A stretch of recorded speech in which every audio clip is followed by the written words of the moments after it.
And now for something completely different.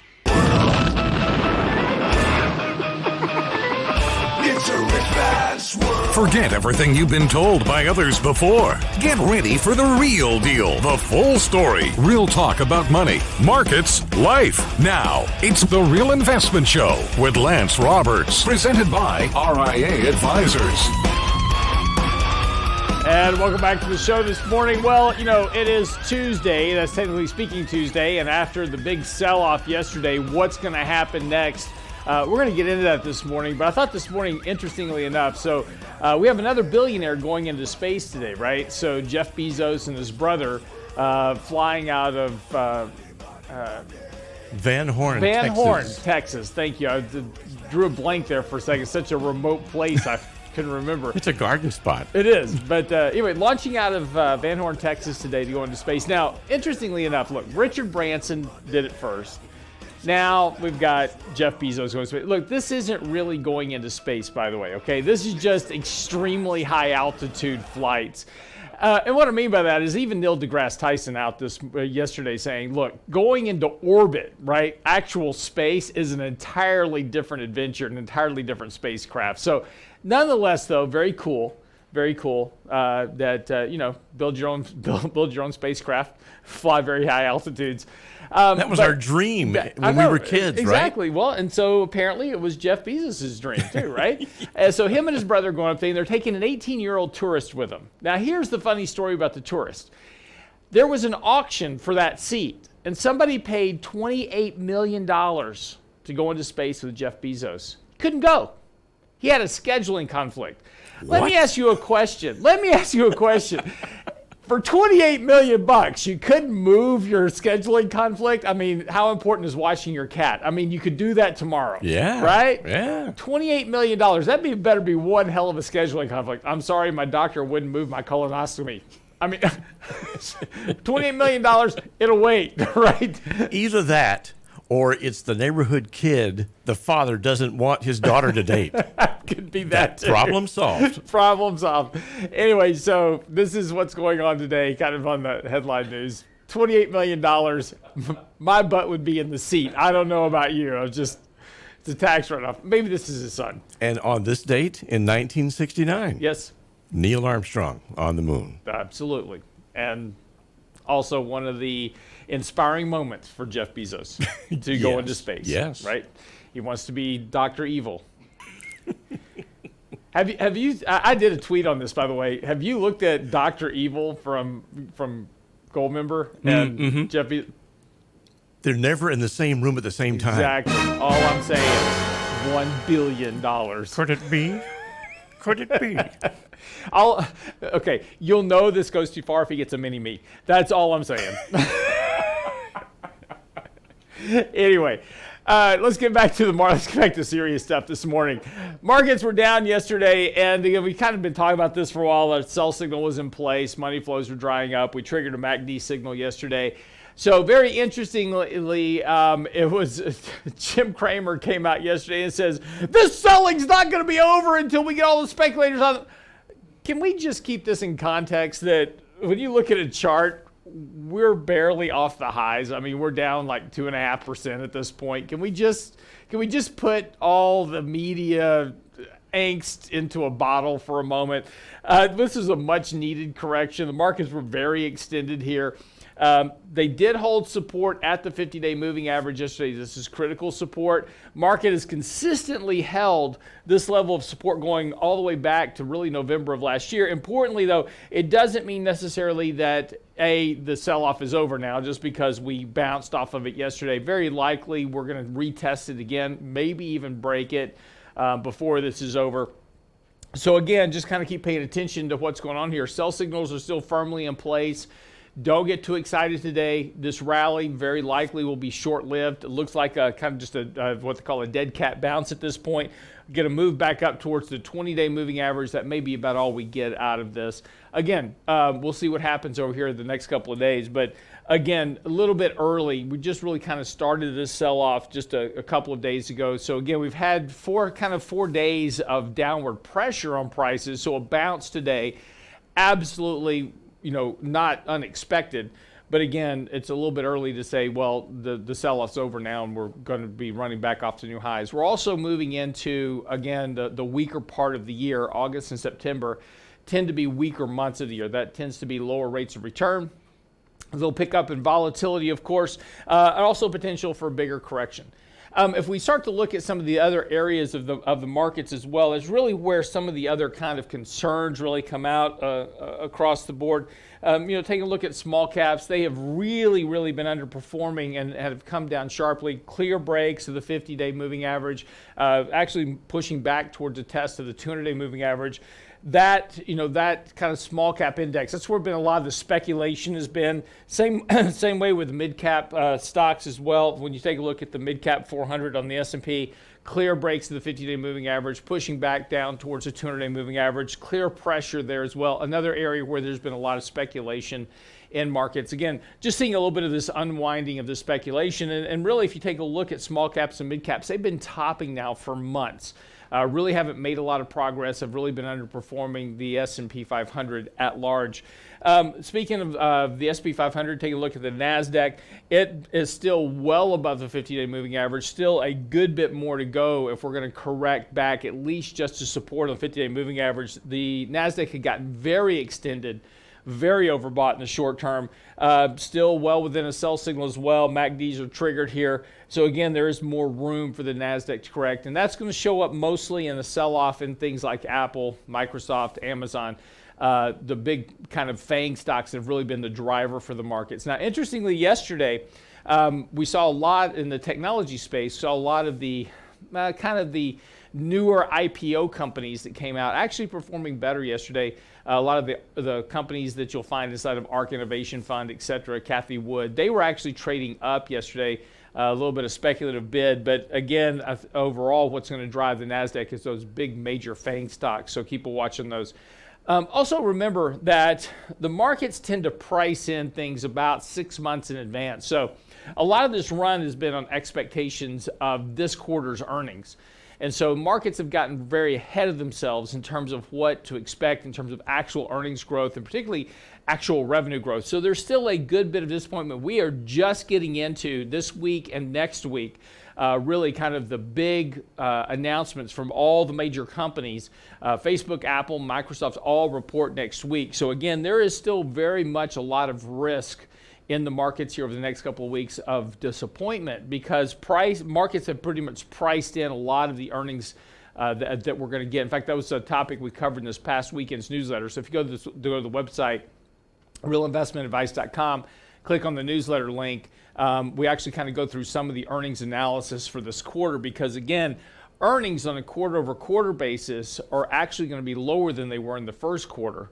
But, again, markets have pretty much priced in the most optimistic outlook for earnings, not only for this quarter, but also going out into 2022. So again, just as we kind of pay attention to this, there is room here for disappointment. Don't get too excited about a bounce today. And again, just keep this in perspective. I know, and as I've said here over the last few weeks, I said, hey, when we get a correction, it's going to feel a whole lot worse than it actually is. And that's the way this feels, right? I mean, I got an email yesterday. We've been down 2 days in a row. When are we going to start making money again? That is exactly what you would expect in this type of environment. Very short tolerance for sell-offs, which is actually more risk for markets. So just keep things in perspective, keep things under control. Nothing really major going on here, just a bit of a correction. We'll come back and talk more about it for Technically Speaking Tuesday right here on The Real Investment Show.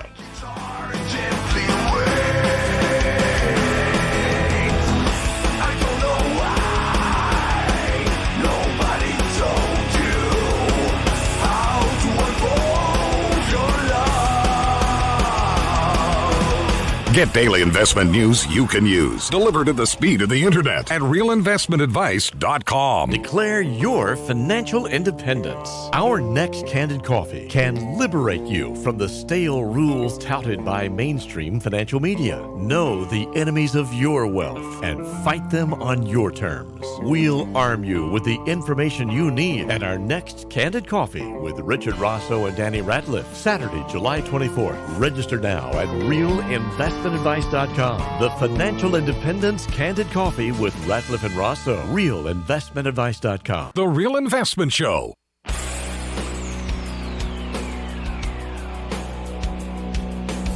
modern day warrior, mean try. Today's Tom Sawyer, mean ride.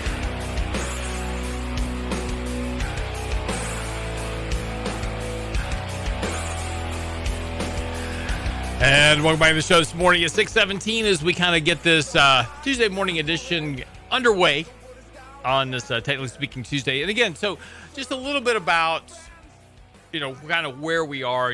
I've been kind of talking about for the last couple of weeks, hey, we're kind of getting set up here for a correction. We've got a sell signal in place. Sometimes it can take a little bit longer to trigger. And that's kind of what happened yesterday. And one thing I've said here kind of repeatedly is be careful with this, because when we do get a 3 to 5% correction, which is all we're doing right now, by the way, it's going to feel a whole lot worse than it actually is. And that's really kind of what's been going on here. It's interesting, Jim Cramer out yesterday, just kind of pulling what hair left he had out, talking about, this sell-off's not going to be over, until speculators are all out. And it's like, well, that's got a long way to go.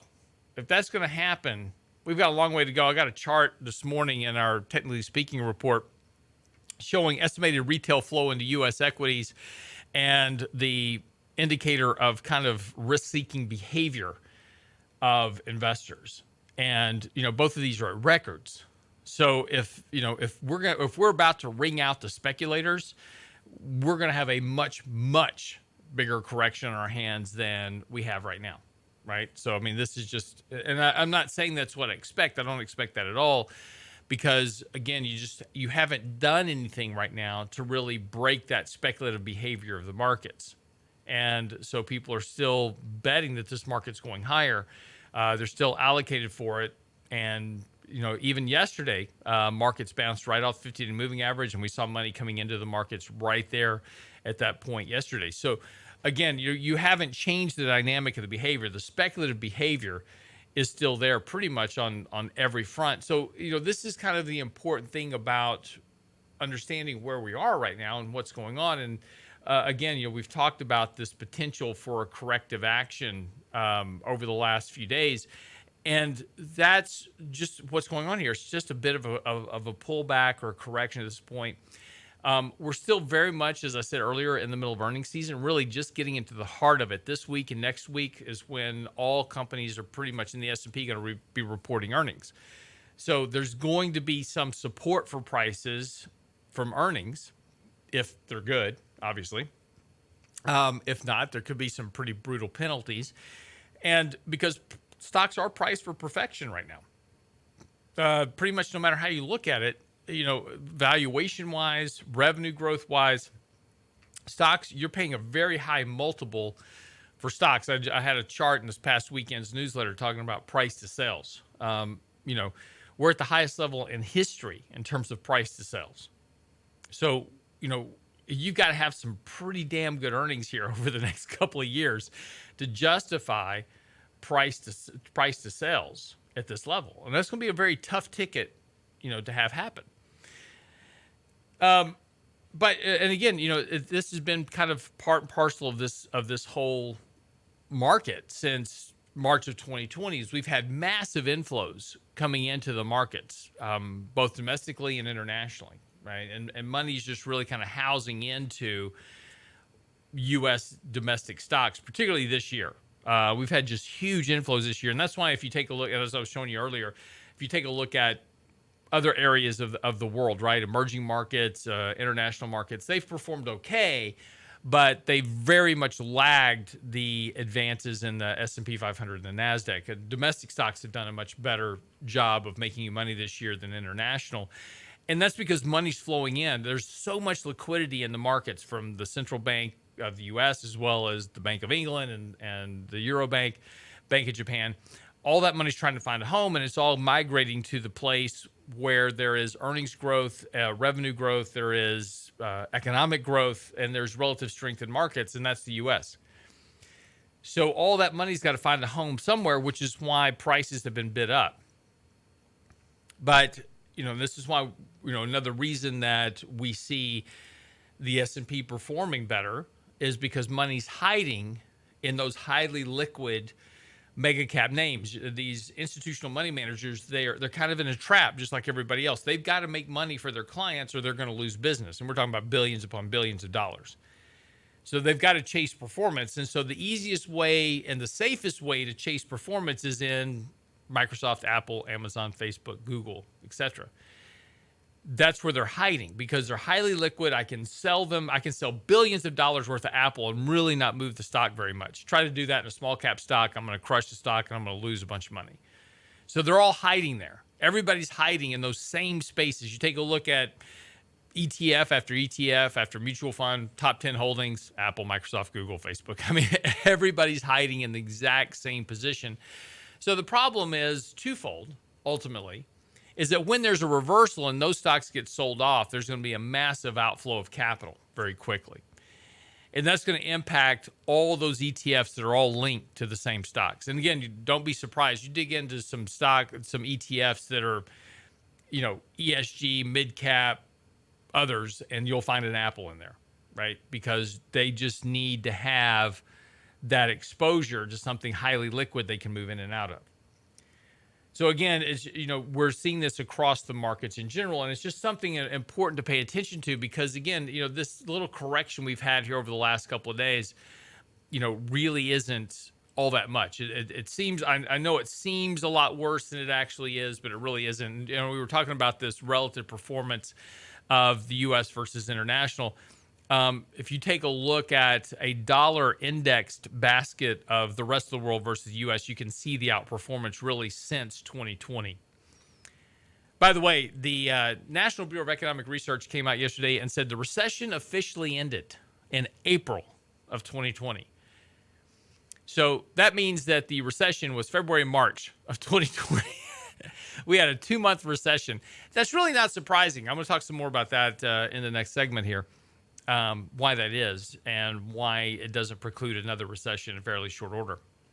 But you'll notice that big, massive outperformance occurred right in that same spot, right when we came in with, $5 trillion of liquidity, bailing out everything that moves, and doing all these type of things to get the economy back reopened. We had this massive surge in stocks.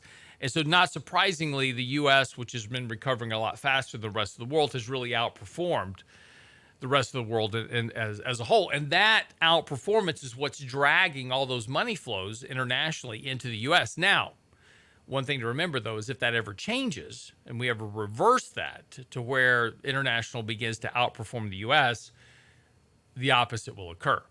And money flows will go in the other direction, which won't be as good for U.S. stocks. But again, this is just, as we kind of really talk about this and as we look at where the markets are, the whole point of this is that we are in a position at the moment to where the markets seem to be fine. There seems to be really no risk here from the attitude of most investors. Like, it's just a pullback, buy the dip, right? The problem is that there is risk of a bigger correction, as there always is, especially after you've had a big run-up. So the important part of the conversation is to make sure that you understand the relative risk that you're taking relative to the markets. And again, I got an email yesterday asking, the market's been down since Friday, 2 days. When are we going to start making money again? Literally, that's the email. Okay, first of all, our portfolio has about a beta of half the market. So if the market's down 3, you're down about 1.5, right? Not a tremendous drag at this point. But the issue becomes is that's all about psychology, right? 2 days of a sell-off is more than somebody can withstand. And markets don't always just go up. I know it gets to seem that way when it's just day after day after day that we're just making a gain, right? You get used to that. That kind of that dopamine effect. And we've talked about that before is, we've turned markets into the speculative adventure of a casino where it's that every day it's that dopamine effect of the markets. Well, as soon as you have a day where you lose money, it's like, oh my gosh, the worst day of my life. My portfolio went down yesterday. That's part of investing. So the point is to make sure that we keep this into context, that once you have a bit of a correction, that's actually potentially an opportunity to put some money back to work. And that's why we talk about over the last several weeks, we've been taking some profits, reducing some risk, raising some cash. So now we have cash, right? We're about 47% exposure to the market. So now we've got cash that when we get an opportunity, we can add into stuff that we like, that we own, that's already pulled back here a bit, give us a little better entry point, or we can buy something new. But we've got cash to do it. But that's the whole point of risk management and portfolio management, is that it's not just about riding markets up and down ultimately, because ultimately at some point, you're going to be riding the markets up and down, and they're going to go down a lot. And when that happens, fine, you're indexing, right? You're hanging in there with the index. Index is down 50%, you're down 50%. Okay, now you've got to make it all back up again, right? So you've got to get 100% return to get that 50% loss back. And it just takes time. Will you do it? Yeah, absolutely. You'll get back eventually, but it's all about time. And the question is, how much time do you actually have? I know that I'm getting older every year. I feel it every morning when I get up, right? But we all have just a limited amount of time. So spending several years trying to just get back to where you were isn't the same thing as making money. And that's the key difference here. So, got to keep this sell-off in context. Look, the sell-off is expected. It's no big deal. It's just a correction at this point. There's no big driver out there of a massive sell-off in the market yet, right? But there's always things that could happen, right? Could the sell-off be over? I mean, was 2 days of really kind of a sell-off it? Maybe, right? We've seen tests of the 50-day moving average turn right around and go back up to new highs previously. Could very well be the case. We'll react accordingly, right? But with sell signals still in place, I suspect that we have a bit more of a correctional process to go through. Doesn't mean the prices have to go down, we just go sideways. But I think we've still got some more churning around here to do before we really get to a better buying opportunity. We'll keep you updated on that. Be right back after the break. We'll talk about the recession ending in April of 2020. What was it, and what is it, and what does that mean? Talk about that coming up next. You're listening to The Real Investment Show. Declare your financial independence. Our next Candid Coffee can liberate you from the stale rules touted by mainstream financial media. Know the enemies of your wealth and fight them on your terms. We'll arm you with the information you need at our next Candid Coffee with Richard Rosso and Danny Ratliff, Saturday, July 24th. Register now at realinvestmentadvice.com. The Financial Independence Candid Coffee with Ratliff and Rosso. Realinvestmentadvice.com. You're listening to The Real Investment Show.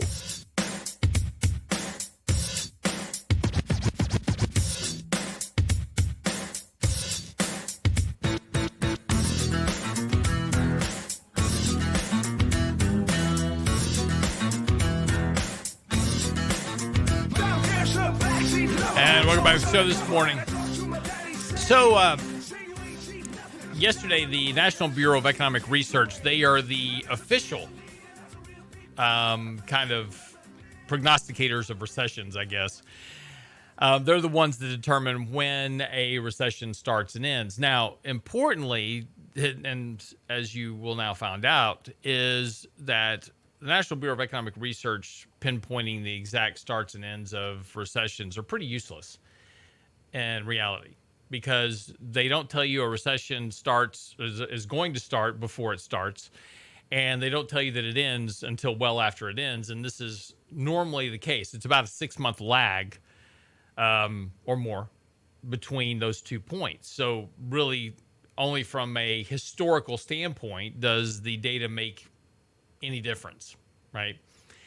Doesn't help you in determining how to invest or what to do with your money, right? If the National Bureau of Economic Research says, hey, well, recession started 2 months ago, great, you're already down 30%, so big deal. But they did come out yesterday and state that the recession that started in February of 2020 ended in April of 2020. So fastest recession ever on record, 2 months, a 2 months recession. Here's my question, though. Can we really call it a recession? Now, before you go get all upset and start tweeting me, let's listen to me for a second. Recessions are normally a period of economic contraction where the excesses that are built up in the market from the previous expansion get reversed. Okay, so if we just look at it solely from that definition, we could say, yes, it was a recession. But the recession wasn't caused by natural factors, right? It was an economic shutdown, and after about 2 months, we started kind of easing things back up again, right? So it was kind of a man-made recession. Now, why is that? Now, does that matter? No, it really doesn't. It's still a recession, right? We still had negative economic growth. But technically, and here's the key factor, right? According to the National Bureau of Economic Research, a recession consists of 2 quarters of consecutive negative economic growth. And if that's the case, then how can you have a recession that only lasts 2 months? The other side is this, and I think this is the more important part. Given that we had all these economic excesses built up in the markets, right? Tremendous amount of debt and overvaluation of markets, etc. All that was built up. A recession normally would reverse a lot of those things, right? We would see a very large drawdown in valuations. We would see a reversal of debt, see some bankruptcies, defaults, etc. And you would reverse a lot of those excesses, and that would make the economy healthier to begin to rebuild itself. But we didn't allow that to happen. The Federal Reserve came in, trillions of dollars worth of government interventions, and immediately the economy was kind of lifted because of all this artificial stimulus and kind of put back on supports, right? And so we started getting this economic recovery because we just basically gave people money to spend. Well, the problem now is that stimulus is gone for the most part, right? Nobody's getting $1,400 checks anymore. So, but since we never corrected the debt, actually we made the debt problem worse. We've issued a lot more debt. We haven't really created, any more jobs, so to speak. They're all still there. So everything that was existing prior to the recession still is there. So potentially we haven't resolved, we didn't allow that recession to do its normal process of recession, which means that if all those excesses are there, or even worse, which you look at valuations or the debt, et cetera, they are worse than they actually were pre-pandemic, then we are at risk of another recession potentially sooner rather than later. And a natural recession will probably last a lot longer than just 2 months. So again, it's just something that we're thinking about. And again, I'm not making any prognostications here. I'm not saying that, hey, we're about to have another recession. But Treasury yields are at 1.17%. Yield curve is flattening sharply. And that doesn't mean anything. It doesn't mean that a recession is tomorrow because you've got yields at 1.17%. But if we were having true organic economic growth and we were having wage increases that were really kind of running across the board, where everybody was participating in the economic recovery, yields would be a lot higher.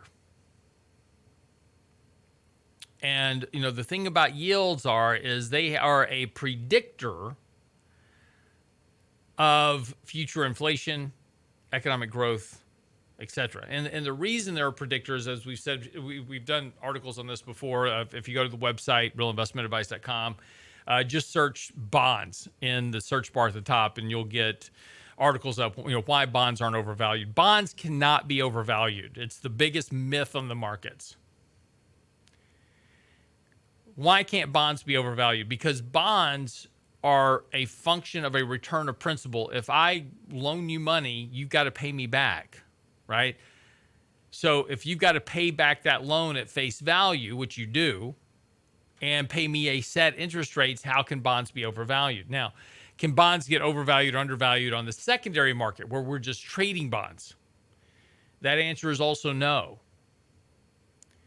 And the reason is because the rate, the interest rate, or the yield that those bonds trade at are relevant to the rate of economic growth, inflation, and expectations of the market. Maybe on a short-term basis, maybe over a course of a month or two or three, as things kind of work themselves out, sure, bonds can be slightly overvalued or undervalued, but bonds cannot be in a bubble because investors trade on the yield of expectation of future outcomes.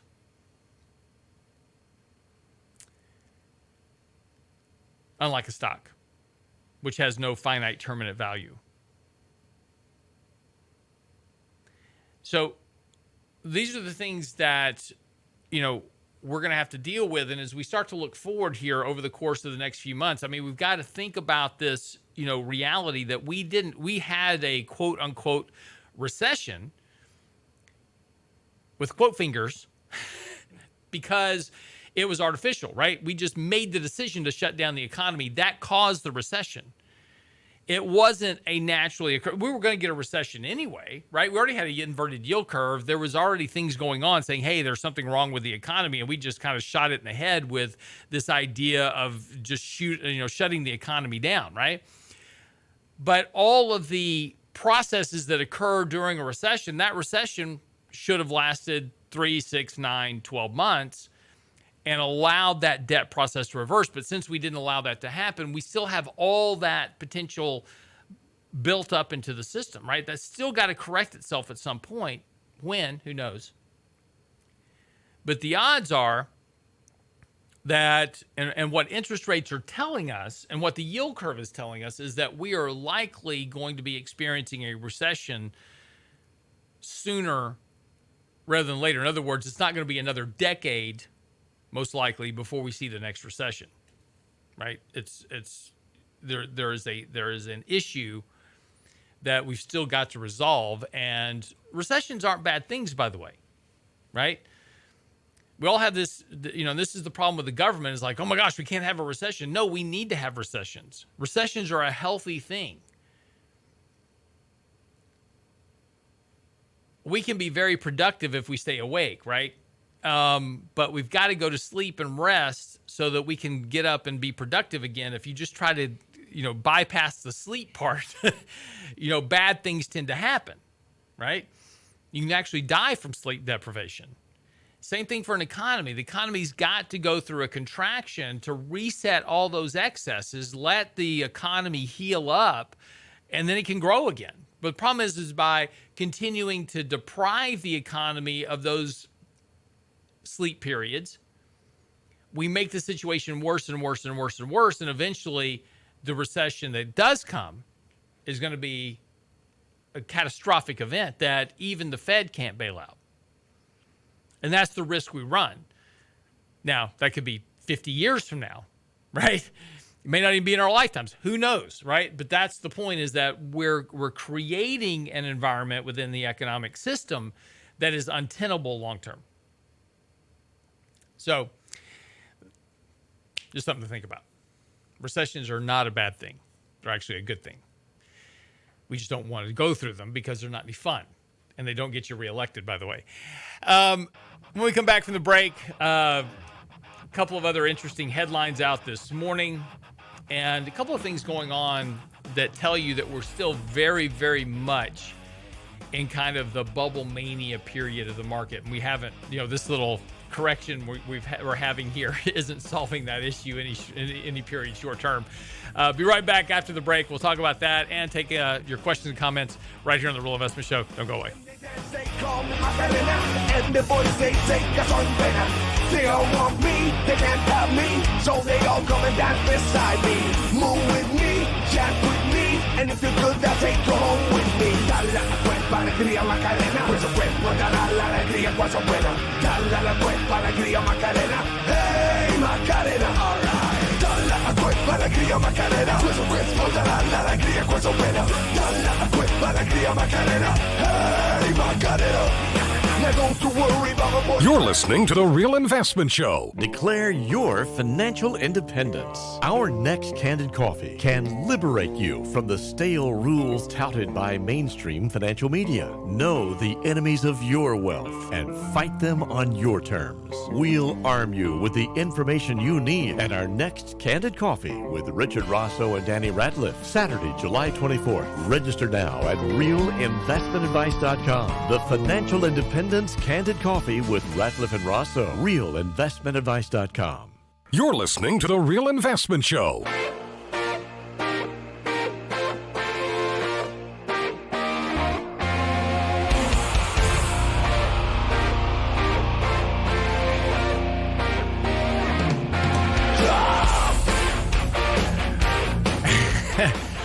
All right, you guys are on fire on YouTube this morning. We're reading a few of your comments back. They have more conversations between themselves than they actually do asking questions. I know. For this show. Are they really paying attention? There'll be a test at the end of each show. No, we appreciate all the comments as always. By the way, yes, I am drinking a Monster this morning. This is one of the. I'm not promoting the company, by the way. Just no, right? No, I was running late. I woke up late this morning. Slept right through one of my alarms. Oh, And, I hate it when that happens. So I didn't have time to normally I just make a pot of coffee Yeah. and then throw up my coffee cup and bring it down here. Didn't have time this morning, so always keep a Monster on tap. Would just you in like a case. little Death Wish coffee? No, I'm good. All I'm right. good now. I'm all jacked up. All so right. jacked. I'll get your questions here in just 1 second. I did want to touch on this one thing real quick about Jim Cramer made this comment that, this correction will be over and we get all the speculators out of the market. Well, if he's right, we're talking about a massive correction to get speculators out of this market. And the reason I bring this up, is if you take a look at what's going on with the markets right now, this week, there are 19 IPOs coming to market. This week. We're still very much in this process of bringing companies, most of these companies are money-losing companies and revenue-losing companies, to market, right? Because there's a demand for it. People want to buy them. Everybody's looking for the next hot ticket. Everybody wants the next Amazon, right? I want to buy it cheap and make $1 billion. It's not the way the market really works, but hey, that's how Wall Street works.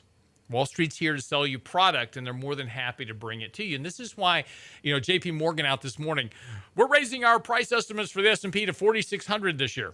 Great, no problem.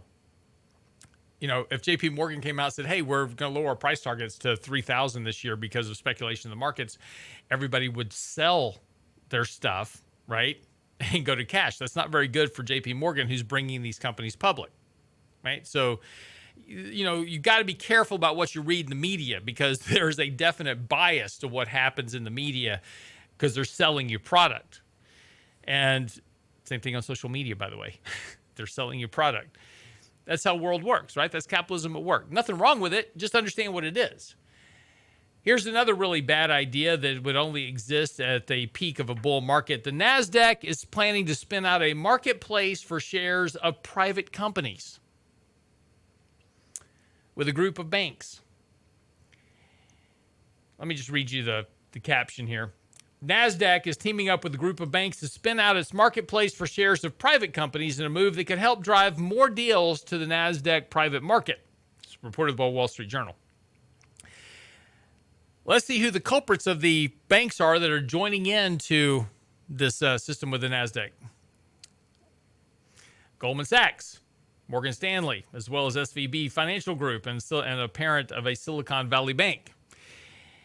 Trading in such pre-IPO shares have increased in recent years as startups wait longer to go public. Okay, so here's the whole point about this. This is now going to give more people access to more startup companies, of which the majority of those will ultimately not work.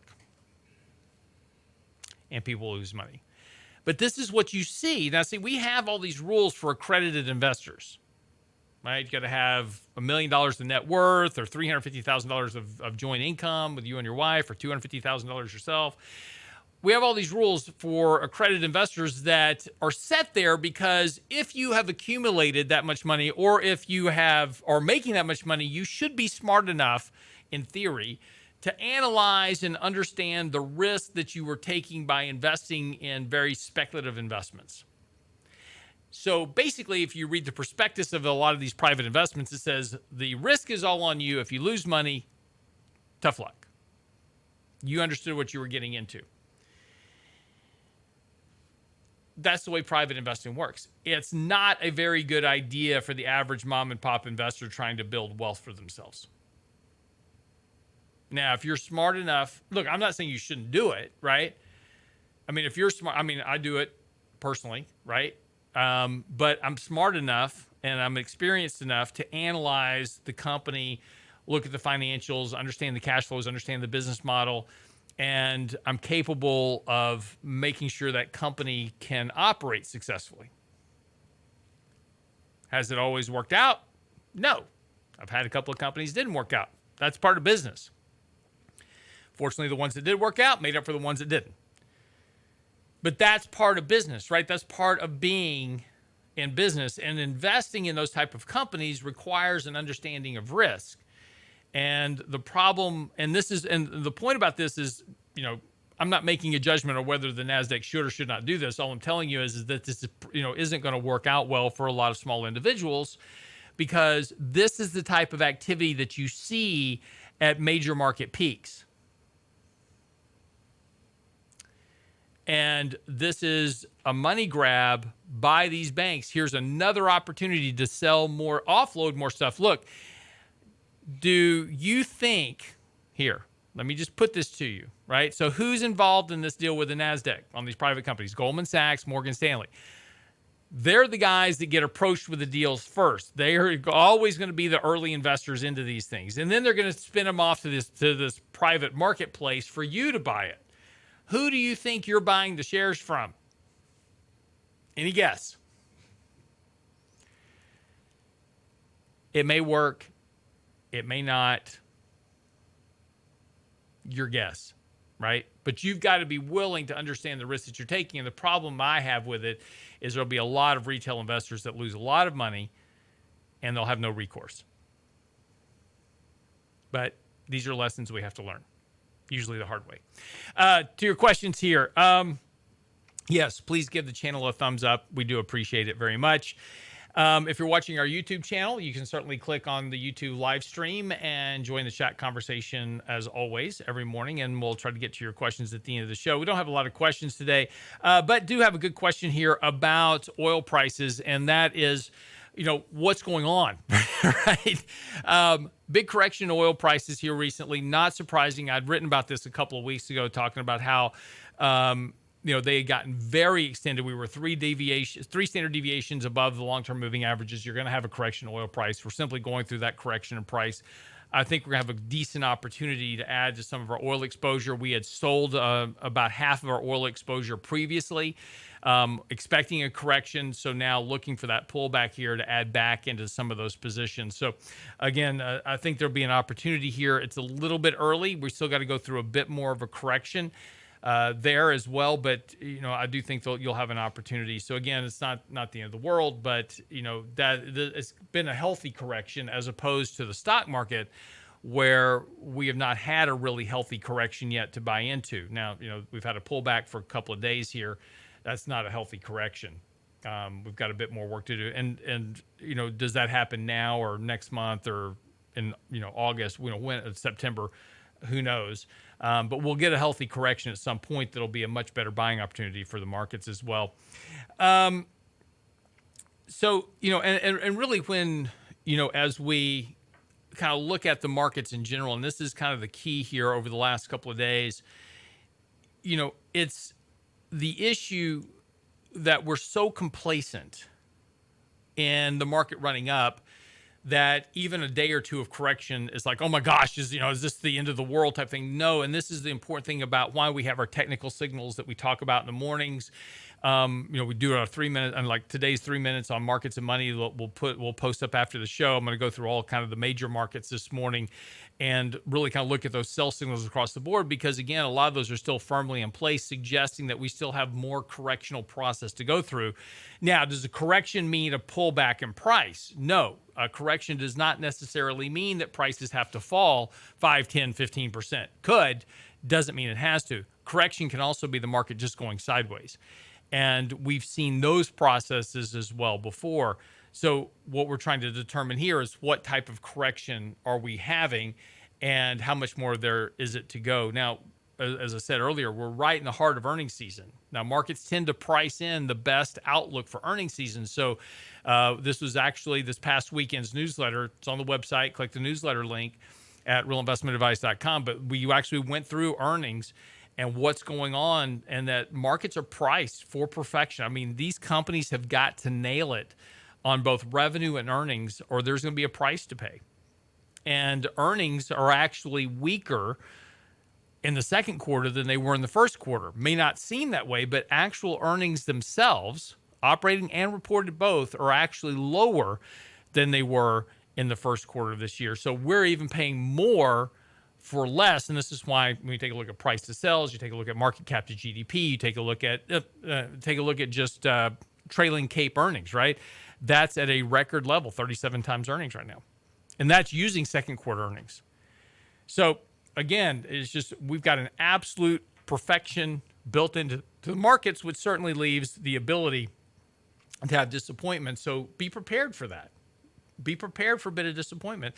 That's why we've been talking about raising a little bit of cash, being a little bit more kind of risk off at the moment, and watching yields, because yields are telling you there's something not right going on with the markets, and really kind of not right with the economy as well. And what yields are telling you is that the peak of economic growth and peak of economic activity is in, right? So that's going to be harder as well. If that's true, and if yields are right, which they tend to be, that's even going to make it harder for earnings to justify price as we get further into this year, because earnings estimates are going to have to start coming down. All right, that wraps the show today, guys. Appreciate you always on YouTube. Be sure and get by our YouTube channel as well. Subscribe to our YouTube channel. We'll notify you with all of our updates, like when our 3 minutes on markets and money come out. We'll keep you updated on that. Join us in the mornings. Join our live stream chat. Love to have you there. If you're in your car driving to work, listening to the radio show, we love you there as well as always. But you have to go by the website and send us your questions and comments. Always happy to help you there. Just click the Ask a Question button. Got an all new website coming out next week, so lots of new innovations there for you. Also, it's all at the website realinvestmentadvice.com. Have a great day. Stick around. 3 minutes of markets and money. Be up here in about an hour. Don't go away. If I had a little money, Sign up for the Real Investment Report now at realinvestmentadvice.com. it's a rich man's world. Hey, thanks for watching the show today. Certainly appreciate it as always. If you missed yesterday's episode talking about the correction, it's called the Delta variant episode. Be sure and click on that link and watch it, as it discusses the setup for the correction we had yesterday, as well as all our other videos on our YouTube channel, The Real Investment Show.